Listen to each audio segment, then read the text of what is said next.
दादा नमस्कार. नमस्कार. आपलं नाव सांगा ना. चैतन्य कुर्ले. दादा आपली गाडी कोणत्या नावाने पळते? आपली गाडी बोलायला गेलो तर आकाश शेठ भोईर आणि समीर कुर्ले यांच्या नावाने आपली गाडी पळते. तर आपण आता नुकताच नवीन बैल घेतलेला आहे. तर ही आता त्याची तिसरी शर्यत आहे आणि त्यावेळी एवढा मोठा बैल दिला त्यांचे पहिले आभार आपण.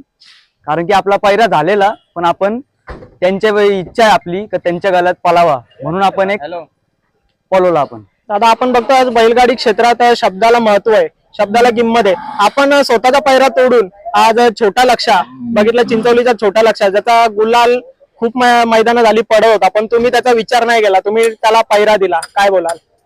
त्याचा बोलायला गेलं तर आपण संघर्ष काय का ना असू पण आपली इच्छा होती त्याच्याबरोबर पळाची म्हणून आपण त्याच्याबरोबर पळालो. आपला पैरा होऊन पण आपण त्याची इच्छा होती म्हणून आपण पळालो. दादा खरेदी सांगा ना कुठून केलेली? ही खरेदी 40 गावावरून केली. दादा आज मैदानाबद्दल काय बोलाल? मैदान खूप चांगला होता, फक्त जरा सुट्टीला थोडा लोचा झाला, बाकी काही नाही, बाकी चांगला होता मैदान. दादा आपण बघतो आज छोटा लक्ष्या आणि आपल्या नंदीचं नाव काय? राया. राया राया. सुंदर एक अशी गाडी पळाली, म्हणजे मनात धाकधूक देखील असेलच, कारण का समोरची गाडी देखील तेवढी 100% धाकधूक सगळ्याच प्रेक्षकांना असते आणि मालकांना सुद्धा असते. कारण की हरेक जण हाराटी नाही येत, जिकासाठीच येतो.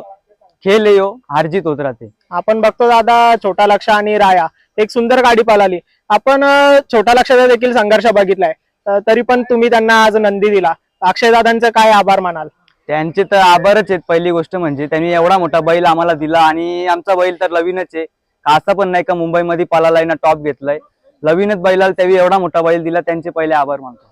दादा पुढचं नियोजन कसं काय असेल? पुढचं नियोजन आता बघू, त्यांना आम्ही एक फोन करू कसं काय ते. आपली तर इच्छा आहे त्याच्याच गलान पालावा, कारण की खूप चांगली गाडी पळाली आणि ती पण गाडी सामनेची टाईट होती, त्याच्यामुळं हीच गाडी पळू आपण. चालेल दादा, धन्यवाद. धन्यवाद.